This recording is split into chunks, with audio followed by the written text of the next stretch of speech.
Haleluya, haleluya, shalom blessed people. Kiranya berkat dan damai sejahtera Allah di dalam Tuhan Yesus Kristus menjadi bagian kita sepanjang hari ini. Bersama saya Pendeta Theodorus dari Rumah Berkat House of Blessing.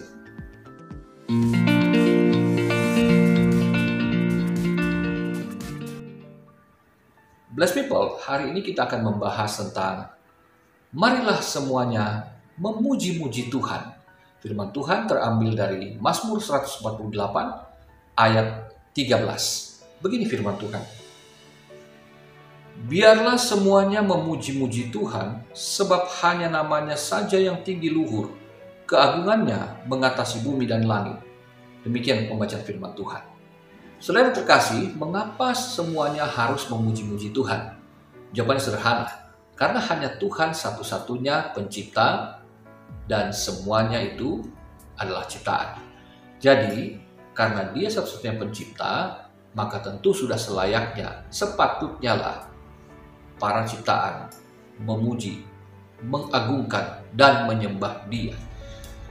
Lembaga Alkitab Indonesia memberi judul Langit dan Bumi Pujilah Tuhan.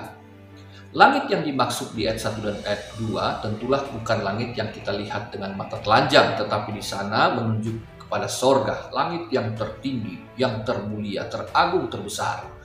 Karena di sana Allah ada, Allah tinggal, Dia bersemayam dan bertahta memerintah di sana. Lalu di ayat 2 ada segala malaikat dan tentara Allah ada di sana.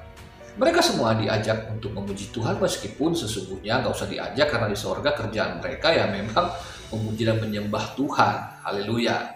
Lalu di ayat 3 dikatakan tentang langit yang ada di bawahnya yang berisi ciptaan yang luar biasa juga hebat, yaitu matahari, bulan, dan bintang yang dapat kita saksikan dengan mata. Nah, mereka diajak memuji Tuhan.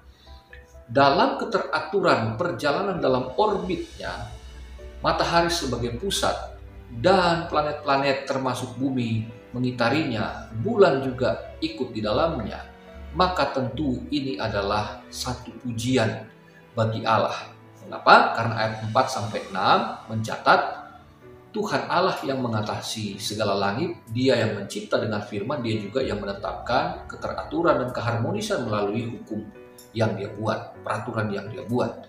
Nah, saudara, bahwa benda-benda langit yang beredar, ya, kita saksikan matahari waktu siang, bulan dan bintang di waktu malam. Itulah cara benda-benda langit memuji Tuhan. Baik yang bernyawa maupun yang tidak bernyawa, semuanya dapat memuji Tuhan sesuai dengan ketetapan Tuhan.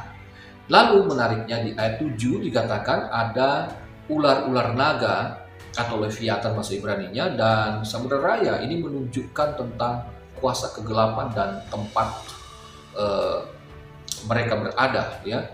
Bahwa makhluk-makhluk yang sudah jatuh ini mereka tetap diajak memuji Tuhan. Karena memang mereka kalau ketemu Tuhan tidak ada kemampuan mereka untuk bertahan berdiri di hadapan Tuhan selain mereka tersungkur dan harus menyembah Tuhan.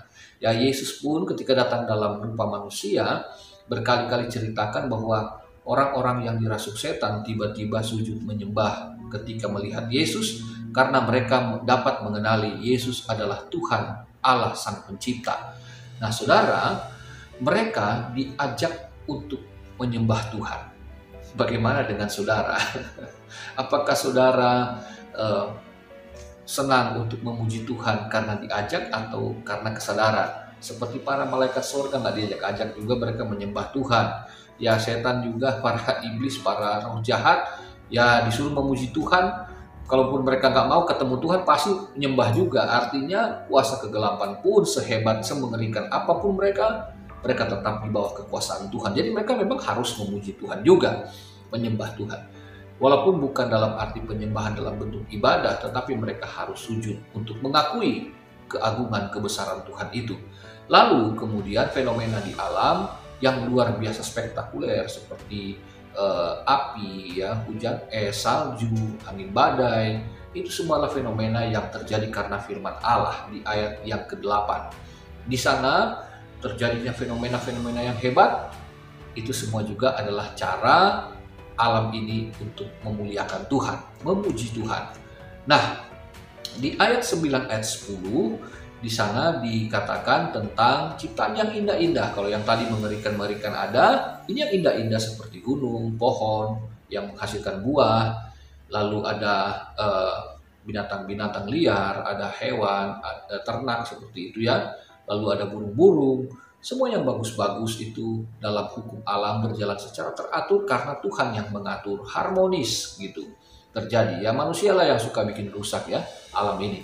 Nah, lalu kemudian di ayat 11-12 dikatakan tentang manusia-manusia dalam berbagai status sosialnya, dari pihak pembesar penguasa sampai rakyat jelata ya, dari berbagai kalangan usia juga diajak untuk memuji Tuhan.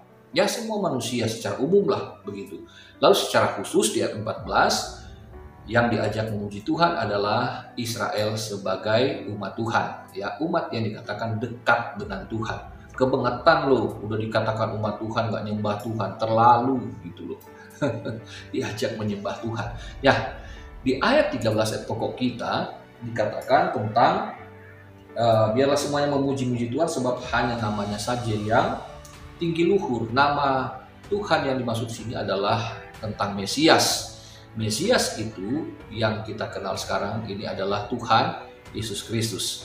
Jadi Mesias ini sang pencipta. Jadi Yesus Kristus adalah Allah sang pencipta itu. Nah, perhatikan saudaraku, bahwa di bagian yang ada di langit ya, semua ciptaan yang indah, para malaikat, para tentara sorga, matahari, bulan, dan bintang, yang bernyawa, yang tidak bernyawa, mereka yang bergerak dengan kehendak bebas maupun yang tidak punya kehendak bebas, mereka yang ada di alam, yang fenomena, bahkan yang sampai mengerikan pun, mereka itu tunduk dalam kekuasaan Allah, sehingga tidak ada dari mereka yang tidak akan menyembah Tuhan ketika mereka ada di bawah kekuasaan Tuhan. Maka manusia harus ingat saudaraku, semua ciptaan yang terindah dan termulia itu semuanya ada pada manusia. Karena seindah apapun malaikat di sorga, mereka tidak dikatakan serupa dan segambar dengan Allah, hanya manusia. Malaikat yang jatuh itulah yang menjadi roh-roh jahat, menjadi setan, menjadi iblis. Tetapi manusia yang jatuh itu mendapatkan juru selamat. Mesias itu Tuhan Allah sendiri, saudara. Jadi kalau mereka, baik yang para makhluk ini maupun benda-benda yang diciptakan, semuanya tidak ada yang tidak memuji Tuhan ya, tidak dapat menolak, maksud saya ya, mereka semua tidak bisa menolak untuk menyembah Tuhan, untuk memuji Tuhan. Apalagi kita yang sadar bahwa kita di dalam Kristus telah dikembalikan hakikat manusia yang serupa dan segambar dengan Allah. Di dalam Kristus gambaran Allah itu dipulihkan, dan kita yang hidup di dalam Kristus, kita akan terus-menerus diubahkan sampai segambar dengan Dia, saudaraku.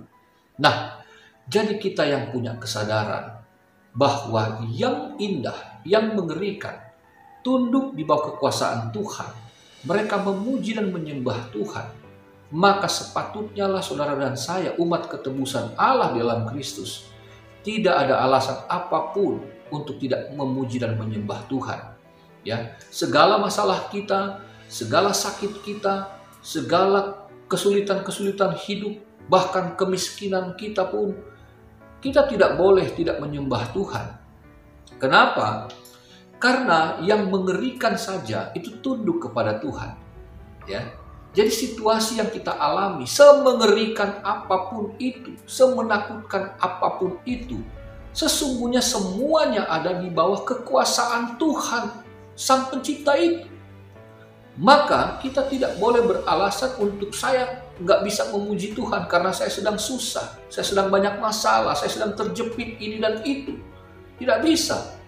Karena mereka yang terjahat sekalipun ketika melihat Tuhan, mereka sujud untuk memuji menyembah Tuhan. apalagi kita yang telah dimerdekakan dari dosa, maka sudah sepatutnya lah dalam situasi kondisi apapun saudaraku, kita harus memuji dan menyembah Tuhan. Ya. Jadi mereka yang supranatural, yang natural menyembah Tuhan. Mereka yang disebut benda-benda yang tak bernyawa tapi berjalan sesuai dengan orbit matahari sebagai pusat, ya, di tata surya kita. Planet-planet berjalan mengitarinya dengan keteraturan dalam keharmonisan. Bayangkan kalau ada satu planet yang menjauh dari matahari, apa yang akan terjadi saudara terhadap planet itu? Demikian dengan kita, ketika kita memuji Tuhan, kita akan seperti planet-planet yang berjalan mengitari matahari. Kita akan tetap dalam orbitnya, dalam pengawasannya Tuhan. Kita akan tetap ada di bawah naungannya Tuhan. Tetapi ketika kita mulai meninggalkan Tuhan dan itu dimulai dari tidak memuji Tuhan, maka sesungguhnya kita sedang keluar dari orbit dan kita akan semakin menjauh dari sumber kehidupan. Dan kita akan terhilang dari sang sumber kehidupan itu. Saudaraku, mulailah memuji Tuhan. Karena setiap persoalan, masalah hidupmu tidak lebih besar daripada kasih sayang dan anugerah Tuhan bagimu. Mari renungkan bersama. Dan yuk kita puji Tuhan dari kata-kata yang sederhana.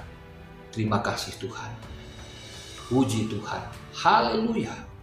Aku mengasihi Tuhan. Hal-hal yang sesimpel itulah yang akan memberikan engkau kekuatan dan pengharapan.